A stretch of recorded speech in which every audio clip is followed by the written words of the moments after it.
बिस्मिल्लाहिर्रहमानिर्रहीम। अस्सलाम वालेकुम स्टूडेंट्स। फर्स्ट ईयर बेटा आपकी बायोलॉजी के चैप्टर नंबर 11 का लेक्चर नंबर 4 है और टॉपिक है आपका क्लोरोप्लास्ट। ये क्लोरोप्लास्ट जो टॉपिक है ये आप चैप्टर 4 में भी पढ़ते होते हो, चैप्टर नंबर 4 में भी पढ़ते होते हो। वहाँ पे एक टॉपिक है प्लास्टिड्स का, ठीक है। और प्लास्टिड की 3 टाइप्स होती हैं, क्लोरोप्लास्ट, क्रोमोप्लास्ट और ल्यूकोप्लास्ट। तो वहाँ पे भी आप इस क्लोरोप्लास्ट को पढ़ते हो। अब हम यहाँ देखते हैं दोबारा क्लोरोप्लास्ट क्या है। ये the site of photosynthesis in plants. आप कहते हो कि पौधों के अंदर क्या होती है? फोटोसिंथेसिस। पौधों के अंदर फोटोसिंथेटिक प्रोसेस होता है और उसकी जगह कहाँ होती है? क्लोरोप्लास्ट में। सो क्लोरोप्लास्ट पौधों के अंदर फोटोसिंथेसिस की क्या होती हैं? साइट्स होती हैं। एमसीक्यूज भी ये बन सकता है कि the site of photosynthesis in the plant is या आर क्लोरोप्लास्ट्स। ओके, तो ये टॉपिक है आपका the site of photosynthesis in plant are chloroplast. All green parts of the plant have chloroplast. All green parts of the plant, पौधे के जो green हिस्से होते हैं वहाँ क्या होता है? क्लोरोप्लास्ट होता है। चाहे वो ग्रीन पार्ट्स में लीव हो, ज़्यादातर लीव्स होते हैं। इसके अलावा वो नई अगर कोई ब्रांच हो या नया स्टेम हो, इमेच्योर स्टेम हो, वो भी ग्रीन हो तो उसमें भी क्लोरोप्लास्ट होगा। और अगर कोई फ्रूट है जो इमेच्योर है और ग्रीन है उसमें भी क्या पाया जाएगा? क्लोरोप्लास्ट पाया जाएगा। क्लोरोप्लास्ट एक सेल ऑर्गेनेल है। क्लोरोप्लास्ट एक सेल ऑर्गेनेल है, ठीक हो गया। और ये कहाँ पाया जाता है? All green parts of the plant.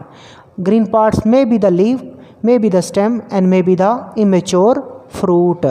ये आपने क्लियर किया।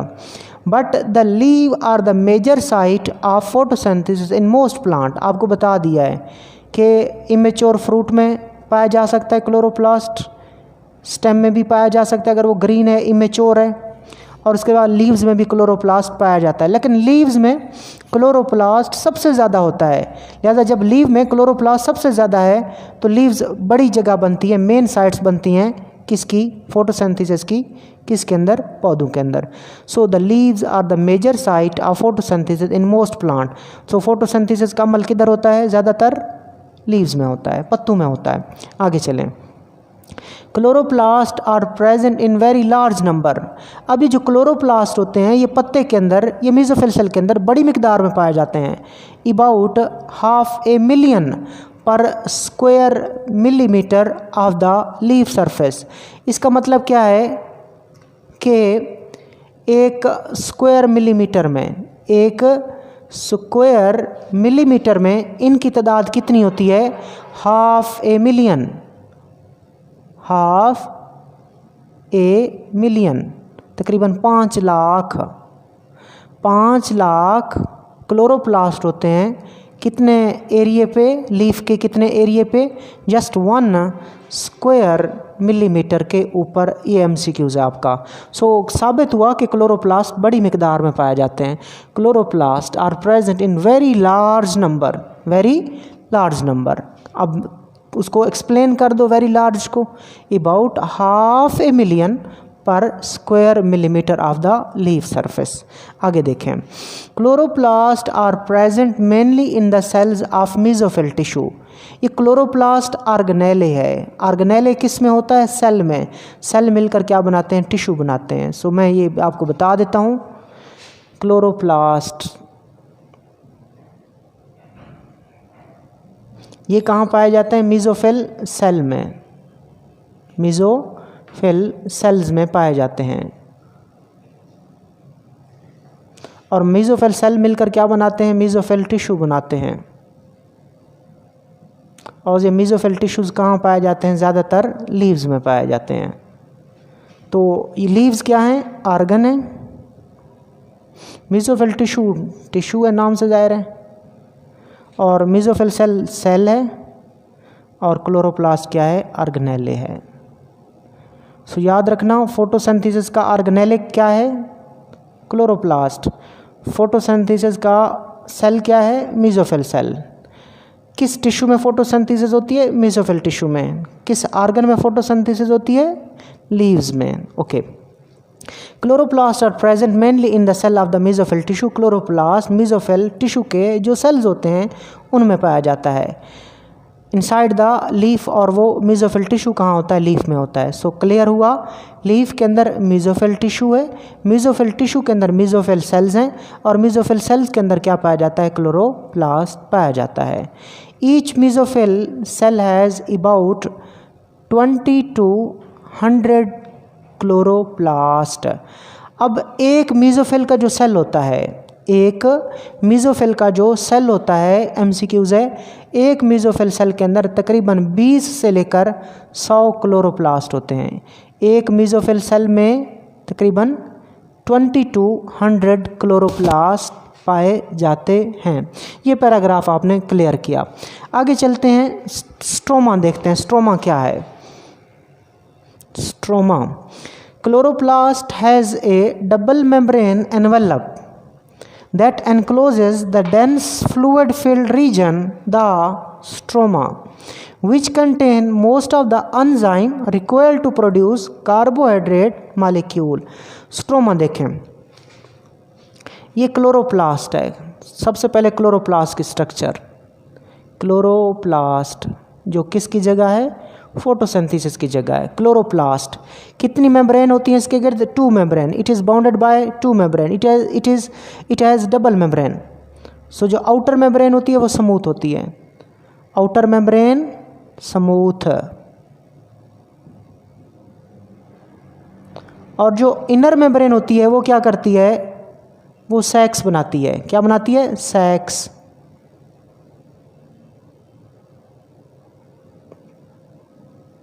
वो सैक्स बनाती है। उन सैक्स को थैलाकाइड्स बोलते हैं, उन सैक्स को थैलाकाइड्स कहते हैं। So outer membrane is smooth, chloroplast is bounded by double membrane, outer membrane is smooth, while the inner membrane अंदरूनी मेम्ब्रेन क्या करती है? वो अंदरूनी मेम्ब्रेन सैक्स बनाती है, थैलियाँ बनाती है। उन सैक्स को थैलाकाइड कहा जाता है, उन सैक्स को थैलाकॉइड कहा जाता है। फिर क्या करते हैं वो सैक्स एक दूसरे के ऊपर स्टॉक हो जाती हैं, पायल हो जाती हैं, और इस स्टॉक ऑफ थैलाकाइड को आप बोलते हो ग्रेनम। स्टॉक ऑफ थैलाकाइड को आप क्या कहते हो? ग्रेनम। ये जो स्टॉक लग गया ना थैलाकाइड का, ये जो थैलाकाइड का सैक्स का स्टॉक लग गया, इनको आप क्या कहते हो? ग्रेनम। अब एक ग्रेनम दूसरे ग्रेनम से भी मिला होता है, उस नॉन ग्रीन स्ट्रक्चर का नाम होता है इंटरग्रेनम। इंटरग्रेनम। सो ये आप देख रहे हो कि क्लोरोप्लास्ट में 2 मेम्ब्रेन है, outer membrane smooth, inner membrane क्या बनाती है? सैक बनाती है। सैक्स को थैलाकाइड कहते हैं। थैलाकाइड एक दूसरे के ऊपर क्या होती हैं? पायल होती हैं, स्टॉक बनाती हैं, और क्या बनाती हैं? ग्रेना बनाती हैं। अब इन थैलाकाइड के इर्द गिर्द, इन ग्रेना के इर्द गिर्द एक डेंस फ्लूइड पाया जाता है। इन थैलाकाइड के इर्द गिर्द एक डेंस गाढ़ा फ्लूइड पाया जाता है जो इन थैलाकाइड को, जो इन ग्रेना को सराउंड करता है। इस इलाके का नाम है स्ट्रोमा। इसको आप क्या कहते हो बेटा? स्ट्रोमा कहते हो। कि थैलाकाइड या ग्रेना को एक डेंस फ्लूइड सराउंड करता है, उस को आप स्ट्रोमा कहते हो। अब स्ट्रोमा में क्या पाए जाते हैं? एंजाइम्स पाए जाते हैं। स्ट्रोमा में एंजाइम्स पाए जाते हैं। वो क्या करते हैं? वो एंजाइम जो हैं वो डार्क रिएक्शन में हिस्सा लेते हैं। किस रिएक्शन में हिस्सा लेते हैं? डार्क रिएक्शन में हिस्सा लेते हैं, जिसमें कार्बन डाइऑक्साइड को क्या किया जाता है? रिड्यूस किया जाता है। किस चीज़ में रिड्यूस किया जाता है? कार्बोहाइड्रेट्स में, कार्बोहाइड्रेट्स में। सो ये देखें और क्लियर करें। Chloroplast has a double membrane. Chloroplast के गिर्द 2 मेम्ब्रेन होती हैं, और जब 2 मेम्ब्रेन हो तो वो चीज़ एनवेलप भी कहलाती है। So chloroplast has a double membrane envelope that encloses dense fluid field region. कि क्लोरोप्लास्ट के गिर्द कितनी मेम्ब्रेन है? 2 मेम्ब्रेन है। ये देखें, क्लोरोप्लास्ट के गिर्द 2 मेम्ब्रेन है, और वो 2 मेम्ब्रेन जो होती हैं वो एक गाढ़े फ्लूइड को अपने अंदर क्या करती हैं? बंद करती हैं। उस डेंस फ्लूइड का नाम क्या होता है? स्ट्रोमा होता है। स्ट्रोमा के पास क्या होते हैं? एंजाइम्स होते हैं, और वो एंजाइम रिक्वायर्ड होते पड़ते हैं क्या बनाने के लिए, कार्बोहाइड्रेट बनाने के लिए, कार्बोहाइड्रेट प्रोड्यूस करने के लिए एंजाइम्स पाए जाते हैं स्ट्रोमा के अंदर। और स्ट्रोमा क्या है, डेंस फ्लूइड रीजन है। आगे चलते हैं थैलाकाइड। आपको बता चुका हूँ ये जो सैक्स हैं, ये जो थैलियाँ हैं, ये वाली इनको आप क्या कहते हो, इनको आप थैलाकाइड कहते हो। सो देखें, another system of membrane is suspended in the stroma. Stroma के अंदर, ये स्ट्रोमा है, ये वाला भी स्ट्रोमा, ये वाला भी स्ट्रोमा। स्ट्रोमा के अंदर एक दूसरा मेम्ब्रेन का सिस्टम भी पाया जाता है। स्ट्रोमा के अंदर एक मेम्ब्रेन का सिस्टम भी पाया जाता है। These membrane form an elaborate interconnected set of flat disc like sac called thylakoid. आपने क्या कहा, another system of membrane is suspended in the stroma. Stroma के अंदर मेम्ब्रेन का एक और सिस्टम भी क्या होता है, मुअल्लक होता है। These membrane form an elaborate interconnected set of flat disc like सैक्स।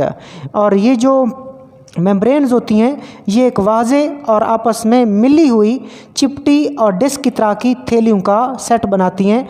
उन फ्लैट और डिस्क लाइक सैक को आप क्या कहते हो, थैलाकाइड कहते हो।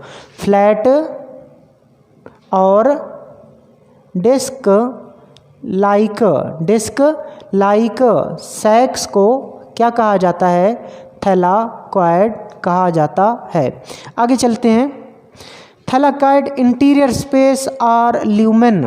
थैलाकॉइड इंटीरियर स्पेस और ल्यूमेन, ये मैं इधर से समझा देता हूँ अब कि ये क्लोरोप्लास्ट है, उसके गिर्द कितनी मेम्ब्रेन होती हैं, 2 मेम्ब्रेन।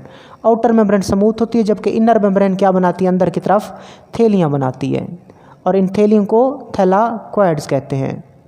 ये थैलियाँ थैलाकॉइड आपस में मिल जाएं तो ग्रेना, और ये डेंस फ्लूइड क्या कहलाता है, ये डेंस फ्लूइड स्ट्रोमा कहलाता है। ठीक हो गया, ये थैलाकॉइड और ये स्ट्रोमा।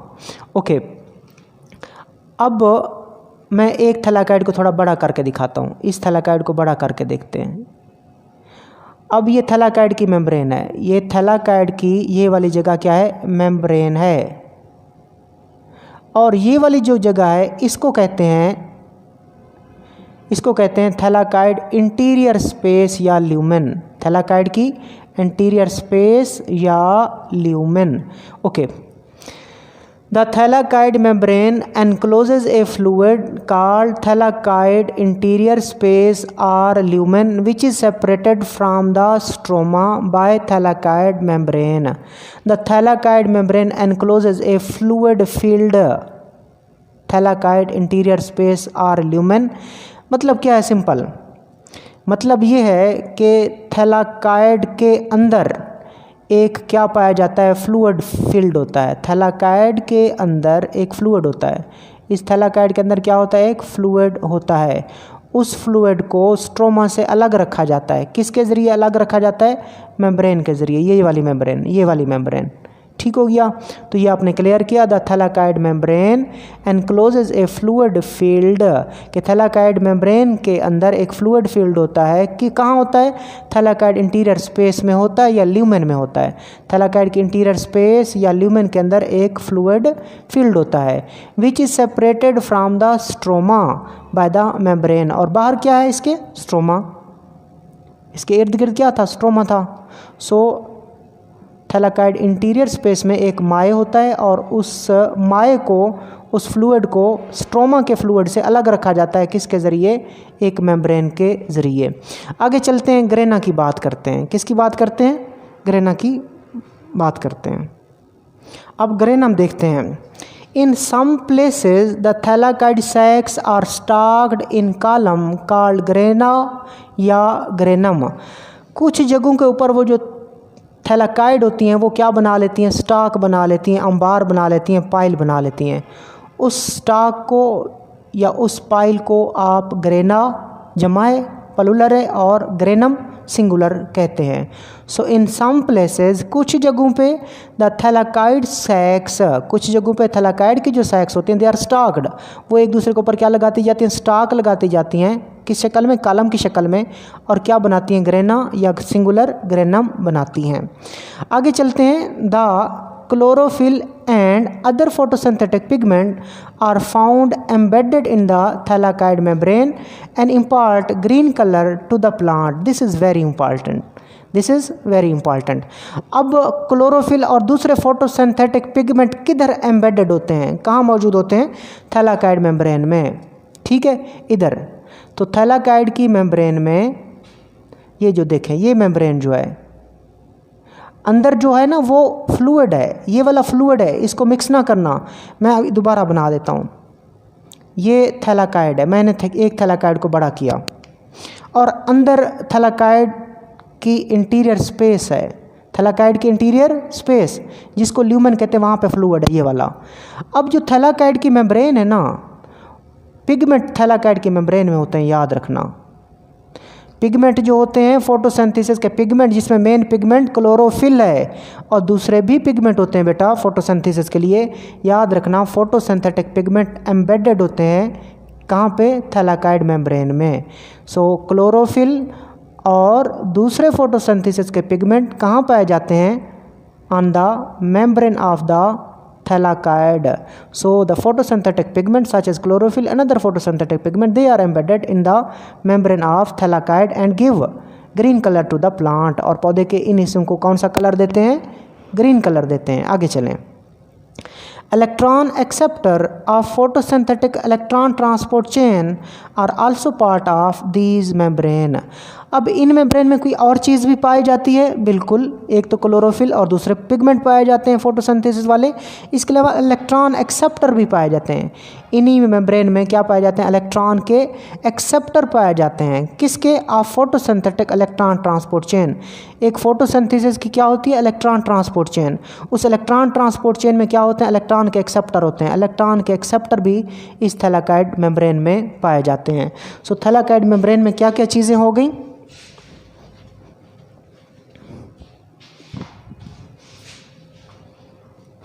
थैलाकाइड मेम्ब्रेन में एक तो क्या हो? क्लोरोफिल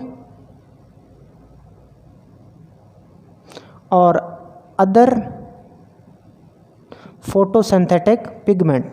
फोटोसिंथेटिक पिगमेंट एक तो ये पाए जाते हैं और दूसरा क्या पाया जाता है? इलेक्ट्रॉन एक्सेप्टर भी पाए जाते हैं। इलेक्ट्रॉन एक्सेप्टर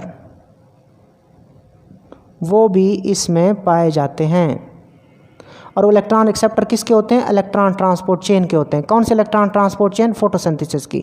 सो फोटोसिंथेसिस की जो इलेक्ट्रॉन ट्रांसपोर्ट चेन होती है उसके जो इलेक्ट्रॉन एक्सेप्टर होते हैं वो भी कहाँ पाए जाते हैं? वो भी थैलाकाइड की मेम्ब्रेन में पाए जाते हैं। सो थैलाकाइड मेम्ब्रेन बड़ी इंपॉर्टेंट है। आगे चलें। थैलाकाइड मेम्ब्रेन आर दस involve in ATP synthesis by chemiosmosis. ये जो थैलाकाइड की मेम्ब्रेन है यहाँ पे क्या बनता है? एटीपी बनता है। थैलाकाइड की मेम्ब्रेन से क्या बनता है? एटीपी बनता है। एक प्रोसेस से बनता है, उसको कहते हैं केमियोस्मोसिस। केमियोस्मोसिस ये एक पूरा टॉपिक है, मैं आपको बाद में पढ़ाऊंगा। बस फिलहाल आपको इतना पढ़ता हो कि थैलाकाइड की मेम्ब्रेन से क्या बनता है? एटीपी भी बनता है। थैलाकाइड की मेम्ब्रेन से क्या बनता है? एटीपी बनता है। किस प्रोसेस से बनता है? केमियोस्मोसिस। केमियोस्मोसिस। अब 2-3 नेक्स्ट लेक्चर्स में आप एक लफ्ज़ आप मुसलसल सुनेंगे कि एटीपी बनता है बाय केमियोस्मोसिस। फिर हम एक दफ़ा डिटेल में केमियोस्मोसिस को भी देखेंगे। सो थैलाकाइड की मेम्ब्रेन जो होती हैं वो एटीपी बनाती हैं। किस प्रोसेस के ज़रिए एटीपी बनता है? By chemiosmosis. आगे चलें। Chlorophyll and other photosynthetic pigment observe light energy. Chlorophyll और दूसरे पिगमेंट जो होते हैं वो लाइट एनर्जी को ऑब्जर्व करते हैं, which is converted into chemical energy of ATP and NADPH. Photosynthesis के पिगमेंट जिसमें मेन पिगमेंट क्लोरोफिल होता है और दूसरे पिगमेंट भी होते हैं, वो लाइट एनर्जी को ऑब्जर्व कर लेते हैं और उस लाइट एनर्जी को किस में कन्वर्ट कर देते हैं? केमिकल एनर्जी में। किसकी केमिकल एनर्जी में? एटीपी और एनएडीपीएच की केमिकल एनर्जी में। और the product of which are used to synthesise the sugar in the stroma of the chloroplast. इसको भी आपने समझना है।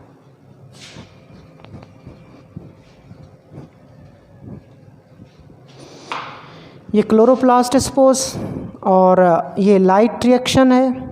फोटोसिंथेसिस के रिएक्शन होते हैं दो, एक लाइट रिएक्शन और एक dark reaction. Light reaction, dark reaction.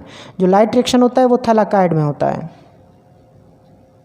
और जो डार्क रिएक्शन होता है वो कहाँ होता है? स्ट्रोमा में होता है। ठीक। और जो लाइट रिएक्शन होता है, नाम से ज़ाहिर है इसमें क्या इस्तेमाल होगी? लाइट इस्तेमाल होगी। ठीक हो गया। और क्या इस्तेमाल होगा? पानी इस्तेमाल होगा। और क्या क्या चीज़ें इस्तेमाल होंगी? ADP इस्तेमाल होगा और NADP इस्तेमाल होगा। ADP NADP इस्तेमाल होंगे। अब क्या क्या चीज़ें बनेंगी? ऑक्सीजन रिलीज़ होगी। क्या क्या बनेंगी? ऑक्सीजन रिलीज़ होगी। और ADP इस्तेमाल इधर होगा, बनेगा क्या? ATP। और NADP इस्तेमाल होगा, बनेगा क्या वापस? NADPH। NADPH। सो ये दो चीज़ें बनती हैं, बड़ी इंपॉर्टेंट। लाइट रिएक्शन में कितनी चीज़ें बनती हैं? 3 चीज़ें, ATP, NADPH, ऑक्सीजन। यूज़ कितनी चीज़ें हुई? लाइट, वाटर, लाइट और वाटर। सो लाइट चूँकि यूज़ हो रही है तो लिहाजा लाइट रिएक्शन है। कहाँ होता है? थैलाकाइड में। वो मेम्ब्रेन, वो जो फ्लैट और डिस्क लाइक स्ट्रक्चर थी, वो फ्लैट और डिस्क लाइक सैक, जिनको आप क्या कहते हो? थैलाकाइड। वहाँ पे लाइट रिएक्शन हुआ और लाइट रिएक्शन में लाइट इस्तेमाल हुई। और लाइट एनर्जी है, ये लाइट एनर्जी है या सोलर एनर्जी है। अब वो किस में कन्वर्ट हो चुकी है? केमिकल एनर्जी में। किस में? केमिकल एनर्जी में। किस चीज़ की केमिकल एनर्जी में? NADPH की केमिकल एनर्जी में और ATP की केमिकल एनर्जी में। अब ये ATP कहाँ इस्तेमाल होगा? डार्क रिएक्शन में। NADPH भी किधर इस्तेमाल होगा? डार्क रिएक्शन में। डार्क रिएक्शन किधर होता है? स्ट्रोमा में। कौन सा स्ट्रोमा? वो जो थैलाकाइड के गिर्द एक डेंस फ्लूइड इलाका था, उसको स्ट्रोमा कहते हैं। ठीक, तो डार्क रिएक्शन में ATP इस्तेमाल होगा, NADPH इस्तेमाल होगा। और वहाँ जाके ये क्या करेंगे? CO2 आएगी। डार्क रिएक्शन में CO2 इस्तेमाल होती है और क्या बन जाएगी? शुगर। क्या बन जाएगी? शुगर। शुगर यानी कि ग्लूकोज, कार्बोहाइड्रेट। सो आपने देखा, आपने कहा। और ये जो सूरज की रोशनी है, इसको कौन जज़ब कर रहे हैं? थैलाकाइड की मेम्ब्रेन में मौजूद पिगमेंट। थैलाकाइड की मेम्ब्रेन में जो पिगमेंट हैं, वो क्लोरोफिल है और दूसरे पिगमेंट हैं, वो सूरज की रोशनी को ऑब्जर्व कर रहे हैं। So the light energy is observe by the photosynthetic pigment, chlorophyll and other pigment, and that light energy is converted into chemical energy of ATP and NADPH, and then these ATP and NADPH, they are used in the dark reaction and they reduces the carbon dioxide to make or synthesize the sugar। ठीक हो गया। तो dark reaction में CO2 इस्तेमाल होती है, ATP use होता है, NADPH यूज़ होता है। बनती क्या चीज़ है? एक चीज़ शुगर बनती है, दूसरी चीज़ ADP बनता है और NADP भी बनता है। तो ये बेटा आपका टॉपिक था आज का, the chloroplast which are the site for the photosynthesis in the plants. अल्लाह हाफिज़।